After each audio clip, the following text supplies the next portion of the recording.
What's up, everybody? We're going live on Instagram, live on YouTube. We are not live on TikTok.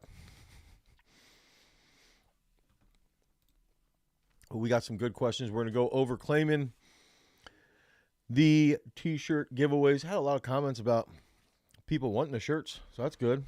And maybe I'll open up the Lost Origins Sword and Shield era packet, see if we can pull that Aerodactyl rainbow. If that would happen live, I would probably flip my desk, just so everybody's aware. So, t-shirt giveaway, Dexstream 5, 2 exercises for volleyball. You commented, you get a t-shirt. V-Toys Suzoglu. Fast twitch muscle exercise video. You commented on that one. You guys are both up on the screen. There we go. I'm so bad at this. Right here. You are on the screen. Both of you guys or people are getting. This is not live. Oh, there we go. Request timed out on the Garage Strength. So I don't know if you want to try that again. You guys are going to get the free t-shirt. All you have to do is email us at support@garagestrength.com that you won the giveaway. Provide a screenshot of your YouTube studio using the same account that you used to enter the giveaway so that we can verify that you are indeed the winner. So, again, Dexstream 5. Steve Wonderland, what's up? What's up, Keith? Is still low sound? I have a low sound still? Let me see. Jason's got to train me. Jason has to train me on what that low sound is. Time for a protein shake. Wonder what flavor is the most popular in a GS gym. Here's another good question. Jason, let me know how that sound is. Again, I don't have low sound. Okay. I did want to go into Rambler has a comment here. What's the best temperature? What's the best temp or cue for eccentric movements like step-ups? I'm going to bring something up here. He says, or they say, Bulgarian squat and arms, tries, and buys. Oh, tempo. Tempo is what he's saying. So first of all, I just want to reiterate, I despise Bulgarian split squats. Like, why are we still calling these Bulgarian split squats? And my argument, hear me out here, the argument is nobody in Bulgaria was doing split squats. The Bulgarian weightlifting team was never doing that. They were doing back squats, front squats, cleans, snatches, jerks. Basically, that's it, okay? Occasionally pulls. So why are we marketing this as a Bulgarian split squat? Can we move on? And I remember talking to Dr. B about this and him thinking, like, no one ever did that. He would say the exact same thing about Abaziev. They're single leg squats. Right? Single leg squats. That's it. That's all they are. They're single leg squats. So going back to Rambler's question, he's asking, what's the best tempo or cue for eccentric movements that are slower, right? And I think that for step-ups, you got to be a little bit lighter to control that as slowly as possible on the way down. Same thing with the single leg squats. I like a controlled eccentric that's going to be unbroken. When we're looking at stuff like tries, buys and tries, again, 2 to 3 second tempo is going to be perfectly fine. So 2 to 3 second tempo, and that's going to be great. So again, now I want to open up this You Are Inspiring Man. Bobby Birdland, thanks for coming in. See if I had this packet sitting around, this Lost Origins, and I just thought off the top of my head, picking one. No, I'm not pulling shit. Maybe I can get a trainer gallery here, and that's going to be about it, right? So if I can get a trainer gallery, I'm going to go through this quickly. Give me a trainer gallery. Sanderson's going to be mad. My second son's going to be mad that we didn't get to open this up. I got more. It's okay. This is actually me opening up. This is for Alex Rose, who just got a whole bunch of pulls. Ooh, a little Pikachu. No trainer gallery. A little Pikachu. All right, so let's move on from the polls because I didn't get shit. Okay, Morgan Knight 4028. Dane, huge fan. Been following GS and throws you for a while. I've loved every single second. I'm actually going to go in and put this question up on the screen on YouTube. So if you are on YouTube, you're going to be able to read the screen. If you're on Instagram, you can't read the screen. It is right here in front of me on my script. Morgan Knight, 4028, huge fan. And I've now he's been using peak strength, and he loves, or she loves, every single second of peak strength. Been using it for close to a year, so was one of our OG users on peak strength, which we've had probably 5 or 6 updates. Steve Wonderland just commented, Penn State had a good game on Saturday, and because Steve is from Iowa and we've trounced Iowa, thank you, Steve. I'm glad you recognize that. Now, going back to this, I'm doing a workout. I was actually at the game on Saturday. I'm doing a workout to honor a friend of mine who passed earlier this year. That sucks. It's going to involve hitting over 20 reps on squat and bench. I'm interested to see what kind of weight I can move. I would love to hear your thoughts on how to approach this workout with this science in mind. Is there a way I can connect with you, or is this best? So this is a comment from Morgan Knight, 4028 there, close friend of theirs, passed away, and they're interested in doing this workout. This is actually similar to our workout with Anthony Myers, where we talked through or we walked through his 17 workout. So it's something that I think that what you can do is recognize that when you're going to do this, and you guys could look up like the Anthony Myers workouts on YouTube. It's titled Y17. And when we do that workout, I think the biggest thing when you're memorializing an individual that you really hold dear to your heart, right? I think that you instantly you just get into like this elevated mental state where you're like much more focused and appreciative of the workout that you're going to be doing. At least that's how I've found myself. So answering Morgan's question, for a 20 rep back squat, you're going to be digging deep. I don't think bench press is actually that hard for 20 reps, but I think the back squat's usually very, very challenging. And I actually think if you would go between 70 and 75% of your max, you'd find a weight that you could really, really dig deep and bust out 20 rep squats. So I would like to say, dude, sometimes you could hit like a 80% squat for like a set of 3 to 4 reps, and then you drop down about 10% off of that weight. And that's usually going to put you around where that 20 rep back squat's going to be. Because what I think you can do is you say, all right, what can I do for 12 reps? And then you start playing mind games. You're like, all right, I hit 12 reps. Now another set of 3. You hit another set of 3. That puts you to 15. Then you hit another triple. That puts you to 18. Then you go, all right, I just got 1 rep, 19. 1 more rep, 20. That's one of the best ways to execute a 20 rep back squat. What's up, New Zealand? Thank you for showing up for the live chat. And I think that looking around 70 to 75% for that 20 rep squat is going to be key. I think it ends up just being, you can push it a bit more when you're digging deep and you're actually thinking about the individual who you're memorializing and who you want to do this effort for.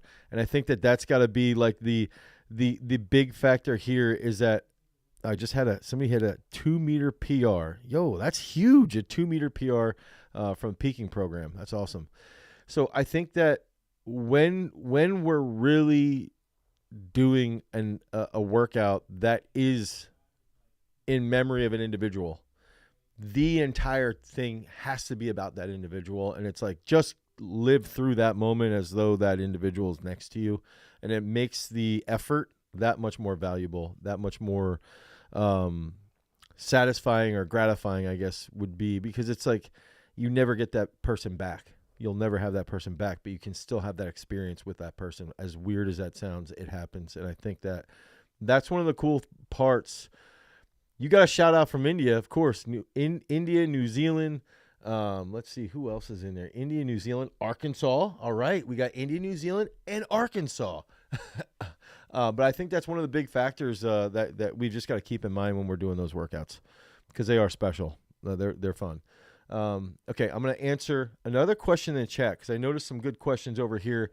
I'm an athlete and also a calisthenics athlete. I want to ask, how can I learn calisthenic skills, balancing that with doing athletic exercises and still building muscles? I would say look at those calisthenic skills the same way, a shot putter looks at throwing technique, the same way a gymnast works, right? And I think that If you balance and say, okay, 2 days out of the week or 3 days out of the week, it's probably plenty. If you said 2 days out of the week, I'm going to do traditional resistance-based training. Okay, 3 days out of the week, I'm going to do more calisthenic focused.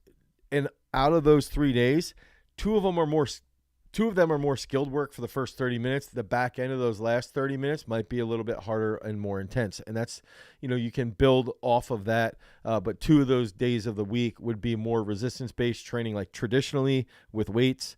And then 3 days devoted to calisthenics, 2 days almost entirely devoted to the skills.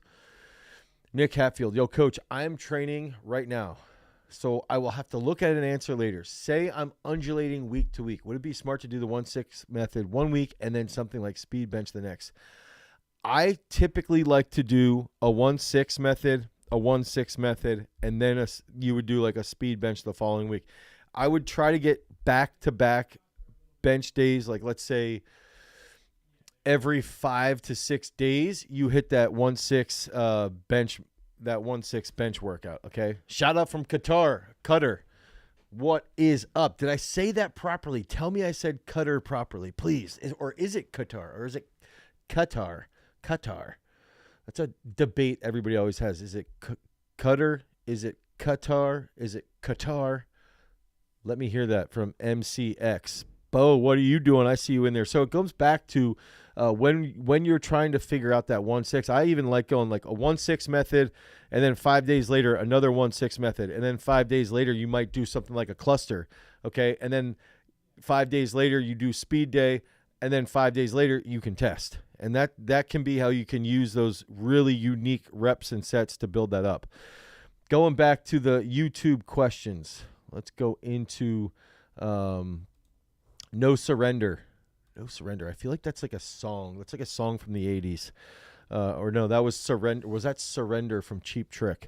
I struggle to do many dips and pull-ups without a resistance band. Actually, before I finish this question, a couple people have been messaging me, and I'm sort of bringing this up because I just rubbed my chest. I got my MF Doom shirt on, and some people have asked me if I would make a playlist and make it available on Spotify, which we have playlists for our gym available on Spotify.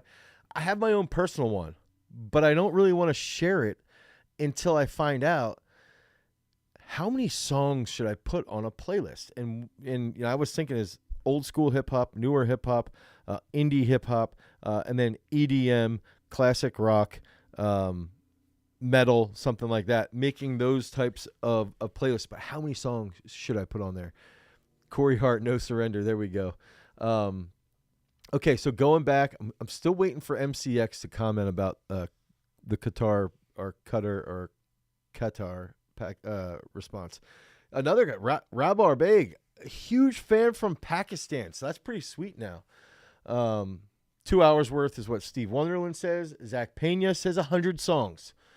Okay, so we got 2 different things there. Steve, thank you for that. 100 songs, Zach, thank you for that. Okay, so getting back to work here. No Surrender. I struggled to do many dips and pull-ups without a resistance band. Can I do an effective workout and achieve results with the use of a resistance band? And so that big question, right? Qatar. MCX is saying it is not Qatar. It is not Qatar. It's Qatar. MCX, am I right? Qatar. Because if we've got somebody from Qatar in this chat and he's correcting me, I'm excited. I learned something new and I'm more cultured today, which I've been there, and I'm going back to Qatar in December. Okay, so back to this. An effective workout and achieve results with the use of resistance bands. So I'm assuming that No Surrender is saying that they can't do a pull-up or a dip without actually having the band to assist them. So the band pulls weight off of their body essentially, and then they can hit that work. And so they're asking me, based off of this, can they still have an effective workout and achieve those results with the use of a resistance band? What I recommend is you do, let's say you've got, I'm going to give you crazy volume here, crazy volume, because that's the fastest way to get off of the bands is you do like 8 sets. So let's say that you're doing 4 sets of dips and you're using the band. Okay. Then let's say that you do 2 sets with a slow eccentric without the band, and then when you get to the bottom, you put your knee in or you put your foot in and you push back up to get back up. That's how I would do a drop set.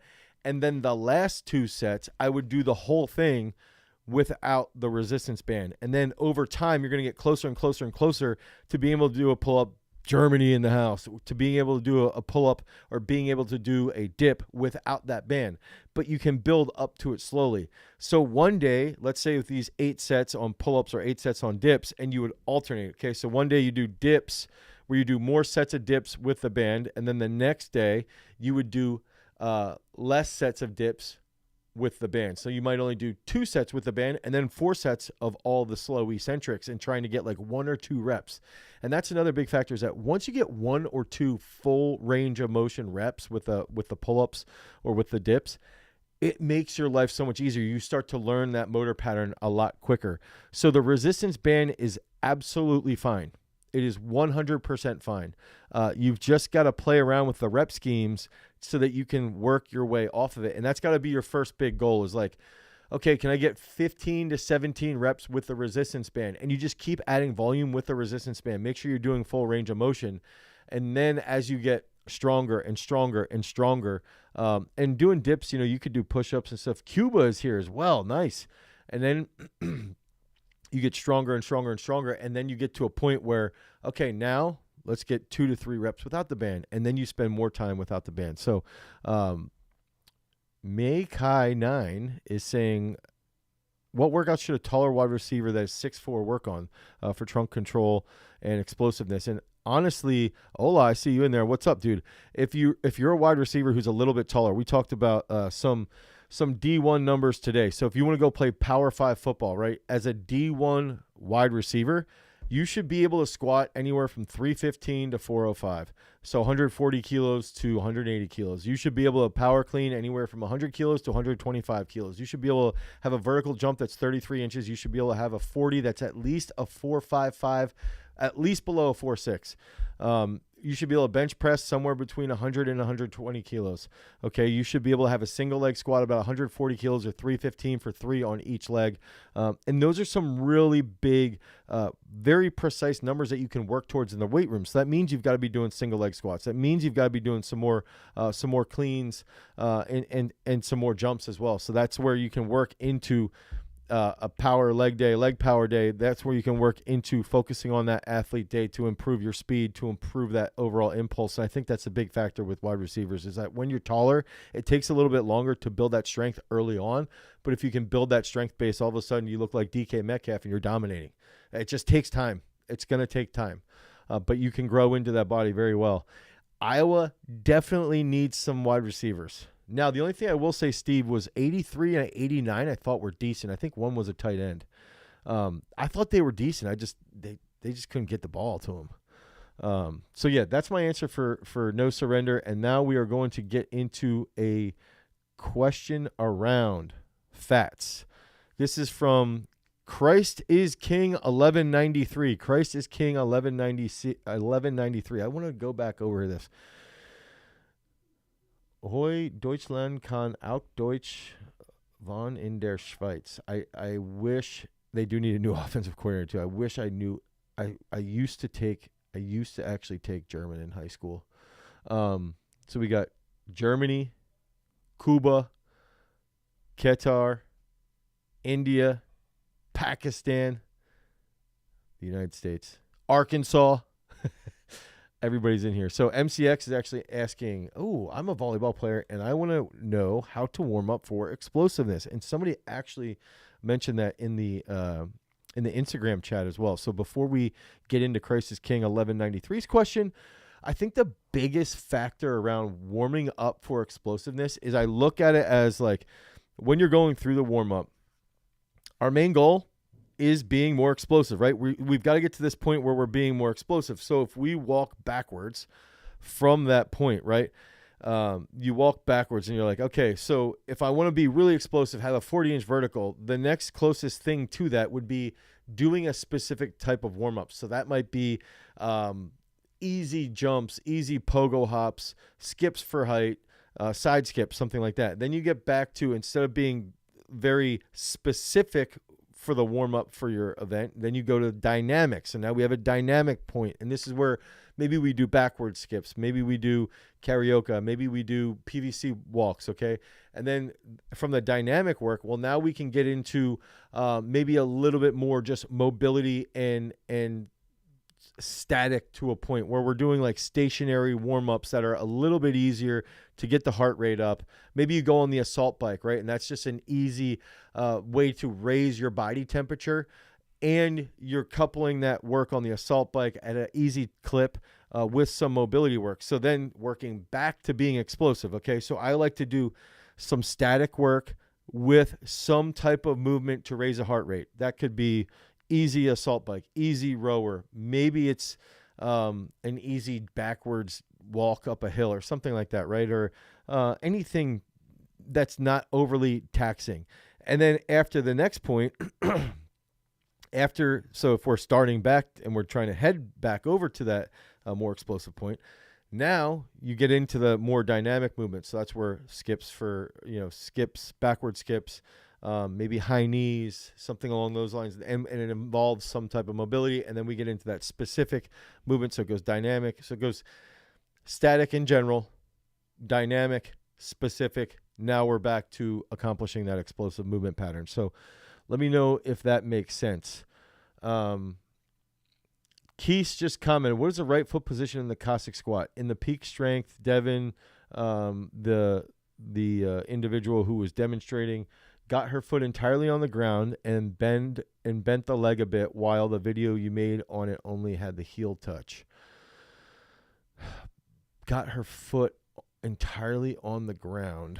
Maybe I'll try and pull that up and bend the leg a bit. A preferred Cossack squat would be where you would go all the way side to side, and you can get absolutely MF Doom forever. And you can get that butt. So if I was going like left side, I'll demonstrate.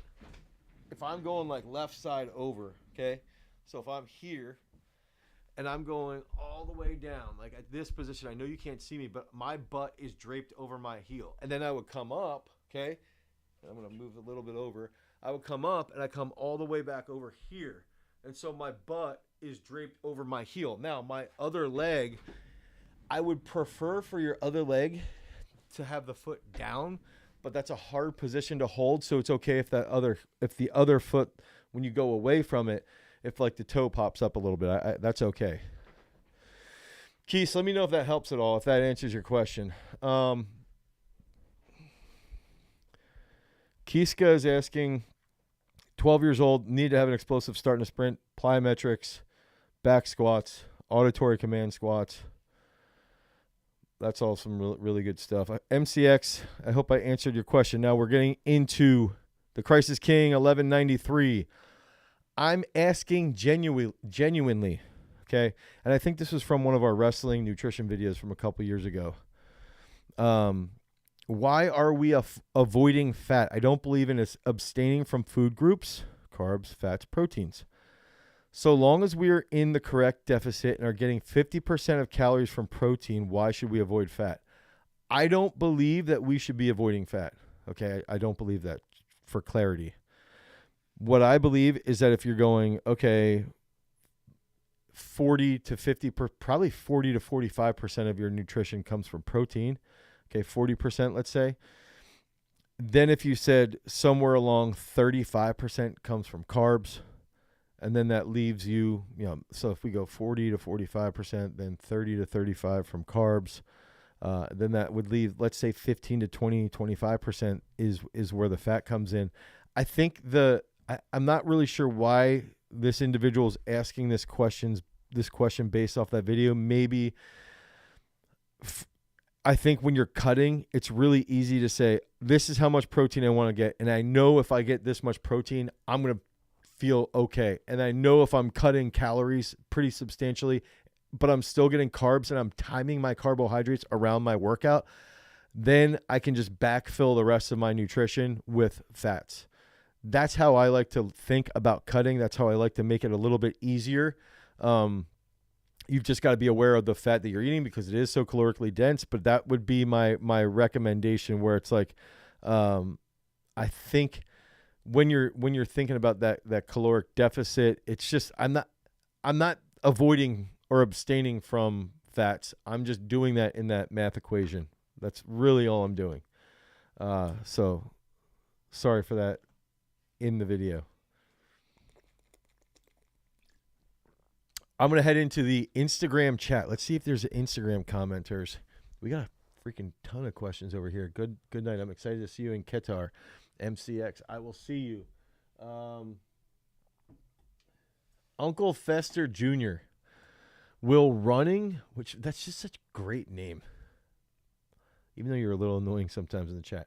Will running on the Stairmaster benefit me when it comes to running hills?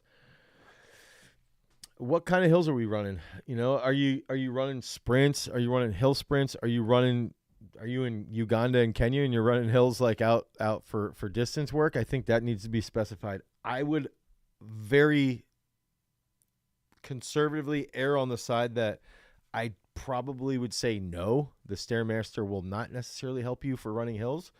But it's still exercise, and I still think it's a good movement.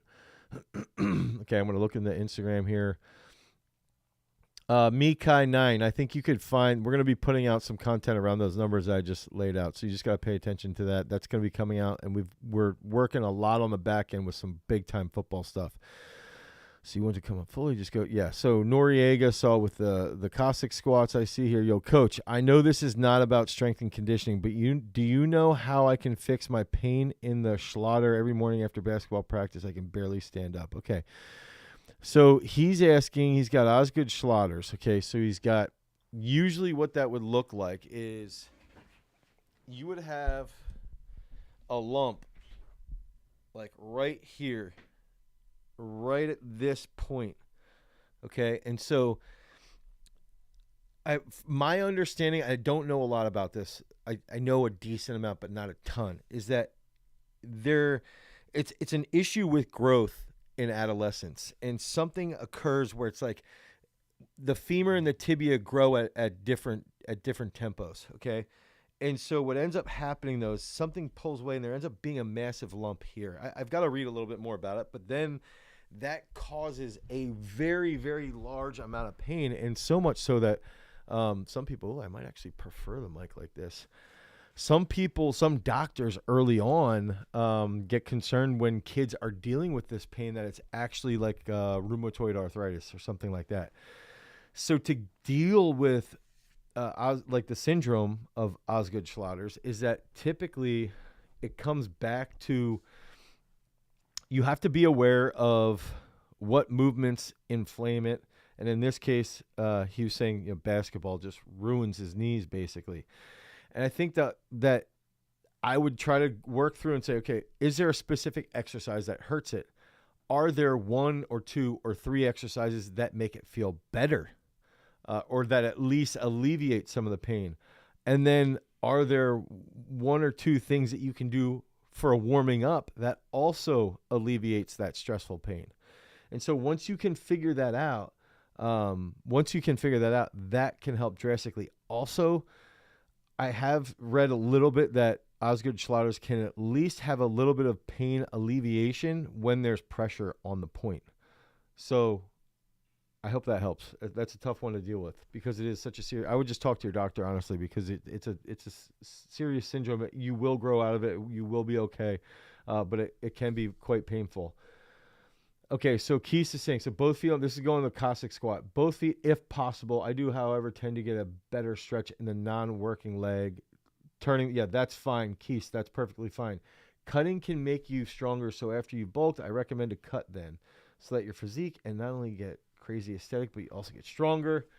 That might be okay. Is it normal to have loose bowel movements when drinking raw milk? I think you would have loose bowel movements if you were drinking raw milk that has a large amount of pathogenic bacteria. I've never experienced that, and in all the years that we've been selling it here, I've never experienced that. Brother, what should I do in order to become fantastic at wrestling? I'm talking Olympic level.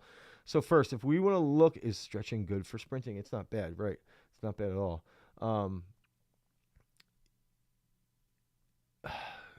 Yeah. Okay. So for Olympic caliber wrestling, first of all, we've got to remember that wrestling is an extraordinarily challenging technical sport. It is very, very challenging from a technical perspective. It's very challenging endurance-wise. There's a lot of stress involved with wrestling. There's a lot of mental anguish that is involved. So if you want to get to the Olympic caliber of wrestling, one, you've got to wrestle a lot, like 5 days a week, 6 days a week. Some days very, very dialed in with your technique. Some days very dialed in with the intensity that you're wrestling at. But then you've also got to look at, okay, I'm in this specific weight class. What attributes does this weight class need to be world class? You know, you look at somebody, I'm just thinking right now, David Taylor's on an absolute dominant tear, right? And he looks fantastic. And you say, okay, you know, he's got incredible technique. He's incredibly strong. And where are areas that I could make up ground, right? Now, you're not going to be as good as David Taylor, unless you're a total phenom. But you just have to say, like, for me to get to the Olympic caliber, I've got to put in 7 to 10 years, okay, 7 to 10 years of minimum 5 days a week of wrestling. I have to do resistance training, minimum of 3 days a week, okay? I've got to do explosive work, plyometric work. I've got to make sure my endurance is dialed in. So I do South Dakota State's wrestling programming, and it's 3 days of lifting. That also has 2 days of long, slow distance work. We do bring in some flow wrestling as far as doing that for their long, slow distance. And then you got to be really specific with the nutrition that you're bringing in. Then you got to focus a lot on your technique. And it comes down to, like, you know, if you're in the U.S. and the collegiate system, like, you got to look at it like, okay, 4 years of high school, 4 years of college, 2 to 4 years post-college at least, if you even want to have a prayer. And most guys don't even have a prayer after that point, and that's 12 years. So you've just got to be real with what your expectations are and what that's going to take. And I think that's like the big factors. Like a lot of people will say, like, how can you look at the gap here, right? And so if I'm over on this side and I'm for where I want to be, this is my vision, but I'm over here as far as where I'm at as an athlete, to close that gap, you have to hold yourself accountable. You have to do the right things, and you have to know what that's going to be. And if you can plan that out, or if you have something that can plan that out for you and help you hold yourself more accountable, that's how you can get to that Olympic stage. That's how you can get to that professional stage. And I think that's something that's got to be real. Sir, how can I lose weight while preserving muscle mass? I think this ultimately comes back to, I would not go, if I want to lose weight and preserve muscle mass, okay, so not gain muscle mass, but preserve it. But I want to lose some excess fat, and this does depend upon body fat percentage, but I want to lose some excess fat and maintain muscle mass. I would make sure that I'm resistance training 4 days a week. I would make sure I'm in a caloric deficit. If there's 30 days in the month, I would be in a caloric deficit 29 out of those 30 days. And when I'm in that caloric deficit, maximum of 350 to 400 calories deficit. Okay, because that way, if you get a little bit above that point, if you're at 700, 800 caloric deficit, all of a sudden, that's when you start to lose that muscle mass. So we've got to recognize that if we're focused, and this is very similar to the how do I be an Olympic wrestler question, right? If you want to lose weight, if you want to be an Olympic caliber wrestler, if you want to be the best version of yourself, it's going to take you 10 to 12 years to get to that point. Now, with weight loss, it's not going to take you 10 to 12 years. Hopefully, it should only take you about 8 to 12 months, but then you've got to do that, you know, consistently and hold yourself accountable. And it comes back to, you know, training and strength and conditioning. It's all, you know, strength, speed, mobility, recovery, accountability. It's all that over and over and over again. And can you hold yourself accountable to do the same stuff for years?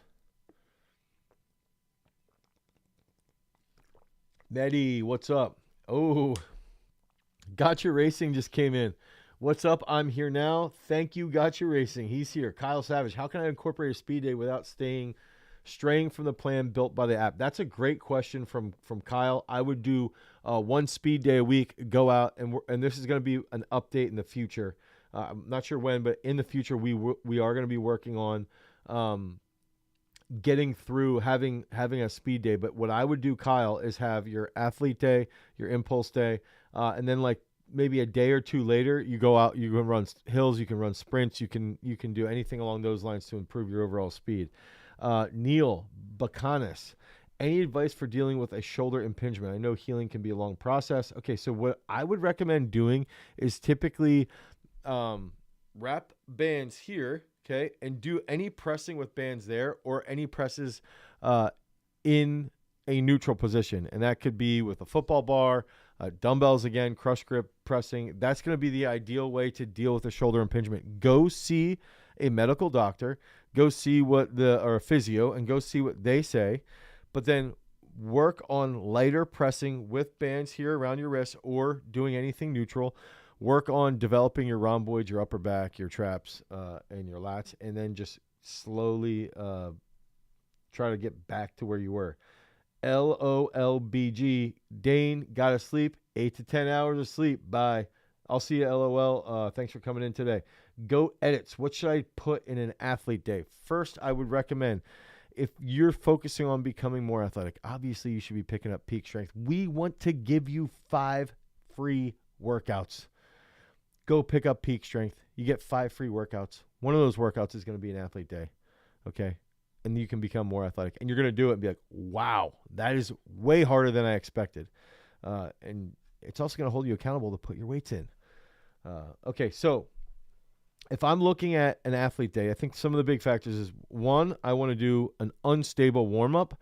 2, I want to make sure my heart rate gets up before I'm actually training. 3, I want to do unilateral and bilateral plyometrics. 4, I want to get to a point where I'm doing very intense bilateral plyometrics and very intense unilateral plyometrics. So some of the big factors there is just laying that out accordingly based off of what sport you're in, judging from your sport and your ability, you can, and how you progress with plyometrics. That's your athlete day. And that's actually a good topic. We've got our virtual strength summit coming up with Faris Khan, where we're going to be talking about all of this stuff as far as plyometrics are concerned. Norway is in the house. Happy with the Peak Strength app. Thank you, Simon. Simon from Norway loves the Peak Strength app. So next week is our virtual strength summit. If you guys want help with setting up that athlete day, you want help with being more explosive and more wiry, go check out Brother Ferris. Dude, he's an absolute monster. He's going to be joining us here at Garage Strength, and we're going to be presenting our virtual coaches summit on how to be a freak athlete. Now, let's get back over here to YouTube. Vlastil, what do you think about me times I'm 12, 155 meters, and I run in the 100, 1287. Is that good? Yeah, that's great. That's very good. Keith, so in the next 22 weeks, I'm planning to cut down to around 12% body fat. What is the best approach? Well, Keith, I would pick up the high performance meal plan from Garage Strength, but then I would focus on, what's your caloric intake right now? Do you know for certain what your total, 2 questions. Do you know what your caloric intake is currently? Do you know for certain what that is? And then next, do you know what your total daily energy expenditure, or about what that is? And then do you know your macros? Like how many protein do you have? How much protein do you have in a day? How much fat? How much carbs do you have in a day? And what you can do then is break all that down and then figure those numbers out and then work off of that, and then hold yourself accountable for 22 weeks. Hold yourself as accountable as possible. So you got to develop the plan and follow the plan. Okay, that's going to be that's the hardest part. People want to train. They want to do all this stuff. They'll run their mouth. We'll have kids come into the gym and say that they want to accomplish this, this, and that, and they're so good at all these sports, and then they can't hold themselves accountable to just show up for 3-4 years, right? So that's a big factor, which is also why we exist. Like, we try to hold people accountable and have fun while doing it. Okay, Gotcha Racing. So this is back in the YouTube chat. Where should my 1 rep max be by my peak for wrestling? I'm at 355 squat, No idea what I could do for RDL. Cleans 155. You got to get that cleanup, gotcha. If you want to be a beast wrestler, you got to get that cleanup with a squat that heavy. You got to be cleaning like 205 and your bench. Do some more of those clap push-ups, gotcha. So I would say you should not be concerned about your max back squat when you're peaking for wrestling season, because it's not going to have a huge carryover to the mat. It's really not. By that point in the season, it's more important to be focused on dynamic movements, jumps, cleans, anything along those lines. Neil Bakanis is saying, thanks, Dane. I just want to do dips again and get huge. You can do it, dude. You can do it. How much should a 97K wrestler between 21 and 23 squat and bench? 97K, you should be pretty freaking strong, pretty diesel. I would say the 97K, that's like the most diesel wrestlers. I'm just thinking about someone almost like Kyle Snyder, who's an absolute Sajalayev, or the dude who beat both of them this weekend, last weekend. It's important to be strong, squat and bench there. Kyle Snyder's absurdly strong, but I bet you if you could squat 180 to 200 kilos and bench press 160 to 180, I think that's plenty strong. Keist, purely for strength and hypertrophy. What are the 4 best body weight exercises for a lower body day? Purely for strength and hypertrophy. Pistols. I really like walking lunges. I like some more. You could do single leg calf raises. Skater squats. You could do skater squats as well. So if you're somebody who wants to just train predominantly with body weight exercises to get swole and strong and hypertrophic, pistol squats, skater squats, walking lunges, calf raises. Gotcha. You just started cleaning a couple weeks ago. No big deal. You can keep working, keep getting stronger, keep getting more explosive. But I genuinely just want you to know, like, you got to get that clean up a little bit more. Make sure you're making contact with the bar. Make sure your hips are making contact. You're executing a powerful clean. You're being explosive, and you're catching as well as you can in the hole. And I think that's going to play a major role in you becoming a better wrestler. I don't think you need to worry about that max back squat as much. Sir, I can only train body weight. I've hit a plateau on everything. Legs, push-ups, dips, pull-ups, sprints. What do you think I should do? So I have never fought bullies in the street, Mehdi. Actually, technically I have when I lived in Canada, but not any time recently. I would say this. How many pistol squats can you do in a sitting? Can you do 5 sets of 10 pistol squats on each leg? Can you do 50 clap push-ups in a row? How many dips can you do with pull-ups? Can you do 5 sets of 20 dips, 5 sets of 15 pull-ups? Can you run sprints 2 days a week? I'm just thinking that is not necessarily accurate with tapping out their body. PK4 is asking, can we make more videos on improving lower body explosiveness workouts, which can be done at home? So this would be a good question for you. I'm looking at the whiteboard behind the screen here, which shows us essentially the videos I'm filming this week. Okay, and the videos I'm filming this week, we did a video on what's better, the single leg squat or the back squat. You guys should comment. What do you guys think about that? What lift is better, the single leg squat or the back squat? Then next thing, we're doing a video tomorrow, strength training for professional wrestling. I'm pretty excited about that one. Now, 10 plyometric series for athletes. I hope Jeff Cavalier doesn't steal these like he stole, who's a YouTuber? He just stole like an entire series from this YouTuber. I forget who it was. 10 plyometrics for athletes. So that's another one there. PK4. That's going to help you. That's going to help you quite a bit. I did live in Canada, Mehdi, and I worked as a bouncer, so we dealt with a lot of craziness. What program of yours should I order to achieve the Olympic level? I'm not in the U.S. and I'm fairly new to wrestling, willing to dedicate that time. Vital G, can you get on the Peak Strength program? That's going to be probably the best bet. You start there for a year and a half and you hold yourself accountable and you use that for a year and a half straight until you get to a point where, like, all right, I think I can get custom programming, or I want to just keep crushing it with peak strength because they update it all the time. That would be the best way to deal with it, if you ask me. Okay, I compete in Ollie, but would like to get into coaching Olympic weightlifting. Any recommendations on how to grow? I currently, Sean Shepard in the house. Boom. Thanks for that $20 super chat. I'm sorry, but when someone puts in a super chat, that's when I'm answering the questions immediately. It pops up on the screen. Instagram, you guys can't see this, but if you're over on YouTube, there's a super chat that pops in.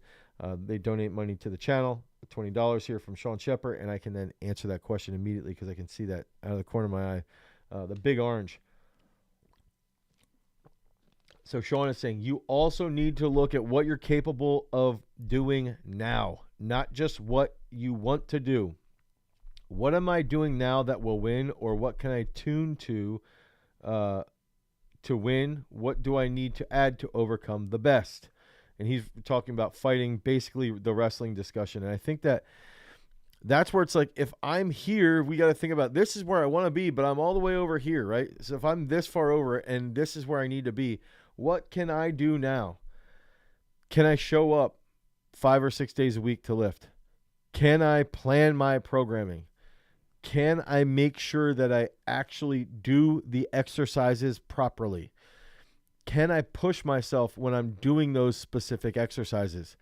Can I take those exercises and then push those movements as heavily as possible to better myself? And I think Sean's making a great point here, is that oftentimes we think about where we want to go, and I'm very guilty of this.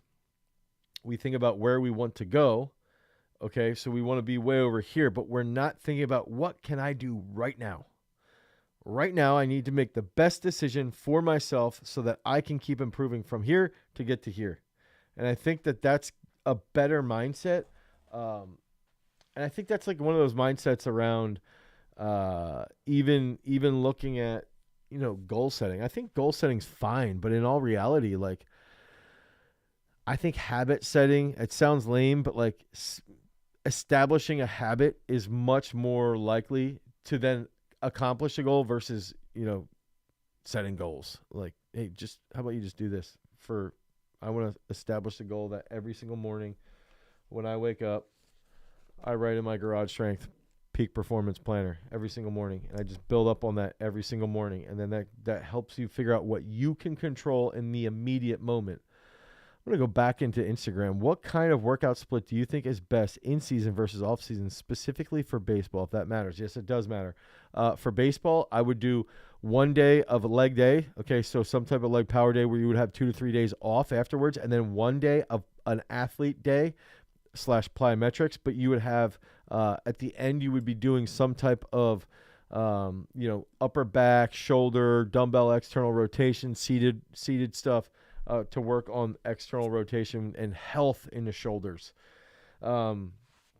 Keist, how was it running? So Keist is asking, how was it when I was running, jogging, in Europe versus Visa? I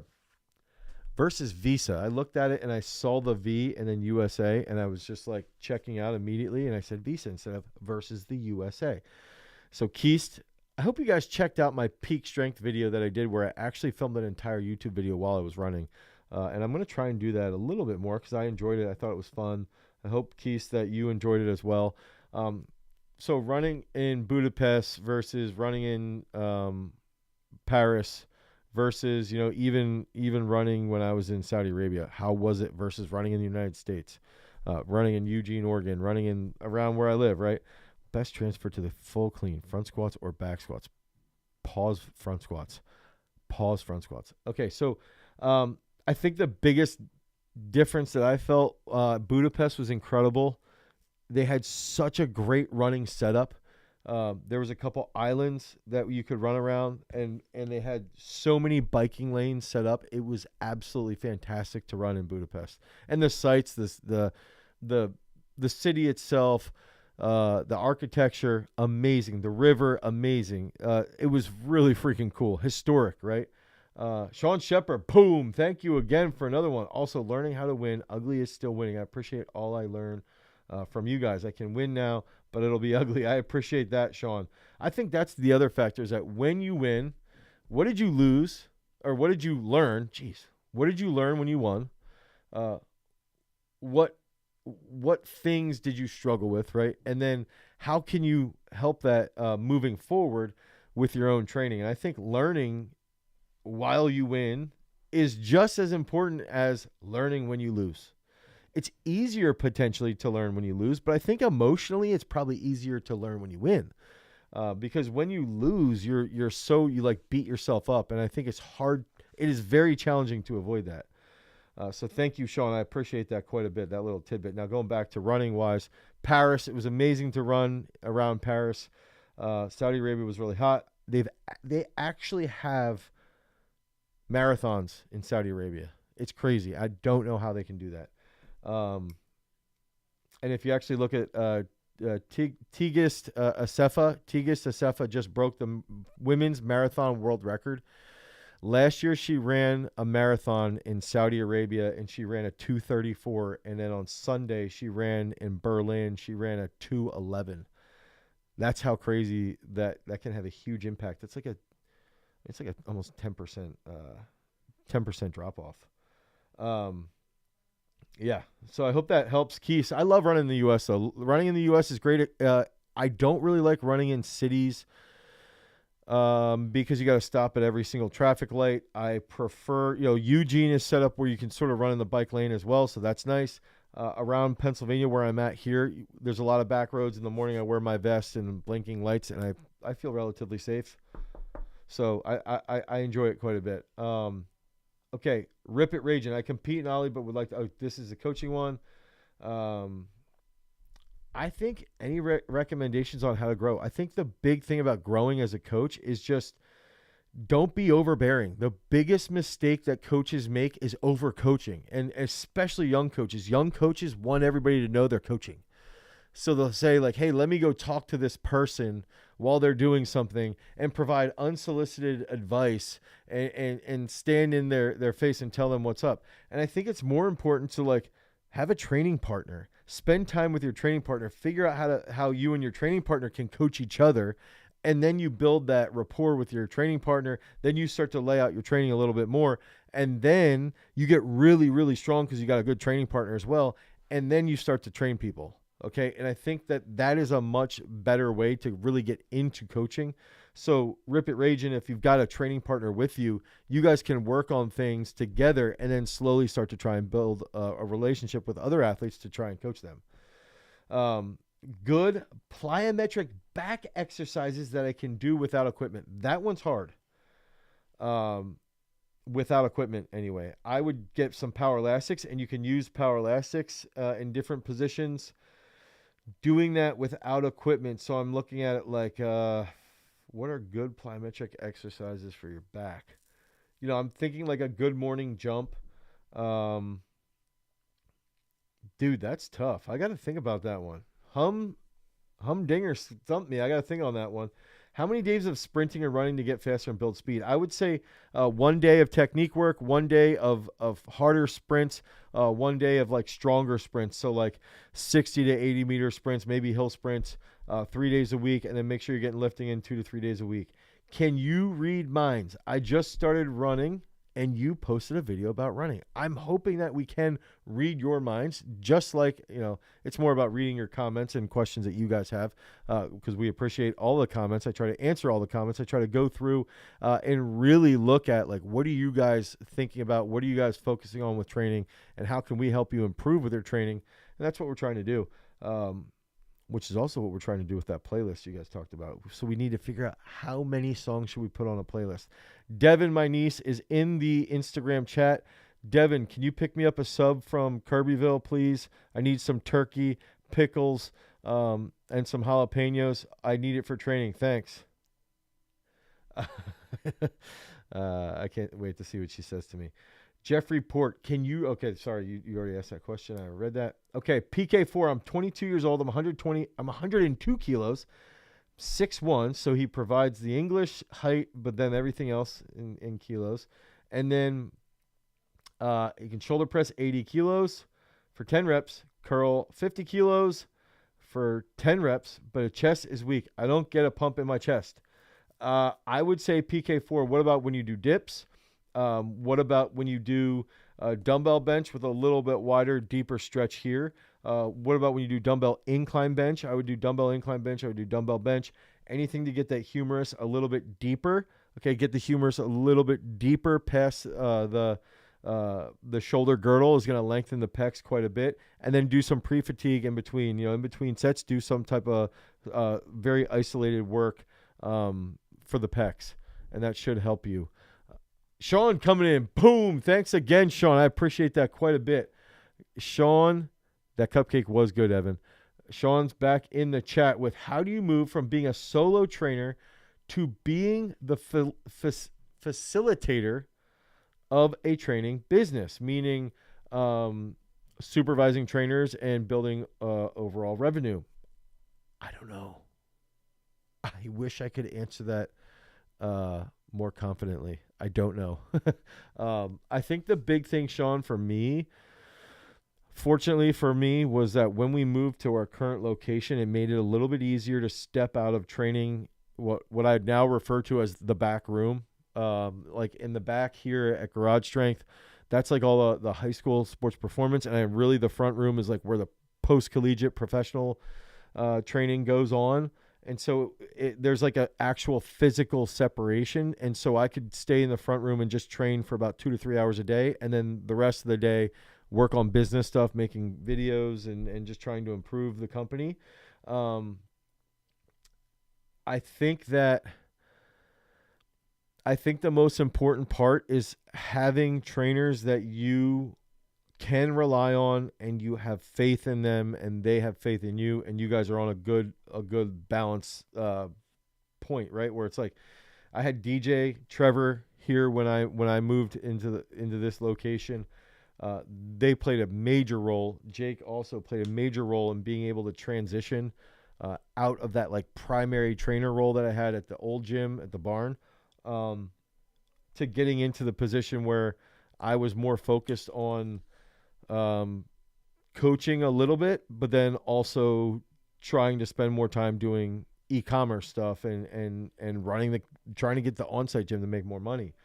Now, that doesn't mean I was good at it, but that's been that progress that we've created. And I think that's the big thing right now is even like if I lay out in a week how much time I'm doing for strategy, for operations, for filming, for programming, and then for coaching, I've got to find that balance. And I still struggle to find that balance, especially when I'm coming off a long travel.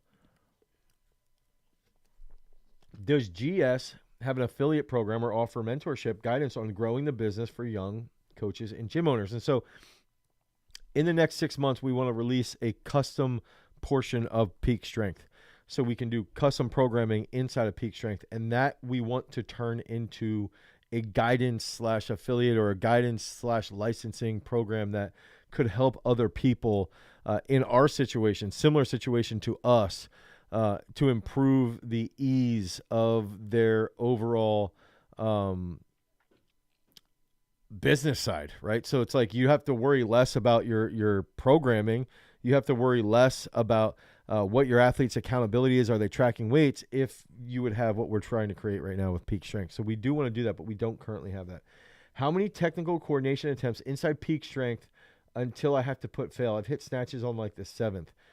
Honestly, Joey, I think if you have 2 or 3 misses, I think that's enough. I think 7 is way too high. I wouldn't go past. I usually will say 2, 3. Maybe you can start with 3, but let me know if that helps. Does being flexible make you sprint slower? Yes and no. It depends on your muscle tone. It depends on how you're wired. Some tighter sprinters will benefit from being more mobile, but some sprinters might not need that, and I think some people who are really mobile lack the elasticity to put a lot of force into the ground. Have you ever heard of Sapate? It's an Indian burpee that combines a Hindu squat and push-up. Interesting cardio workout. I'll check that out. You should do a Peak Strength video with that. Currently, squat is very weak for me. How do you suggest I blow it up? If your squat is weak, okay, this is a great question. I think that one of the easiest ways to pull the lever to increase something. Okay, so if we're looking at squat, if we're looking at strength, and we look at strength and we look at speed and we look at explosiveness, those are like the three main qualities that we want to really train for, from an umbrella perspective. If you want to increase your strength, the easiest thing that you can do is increase the volume.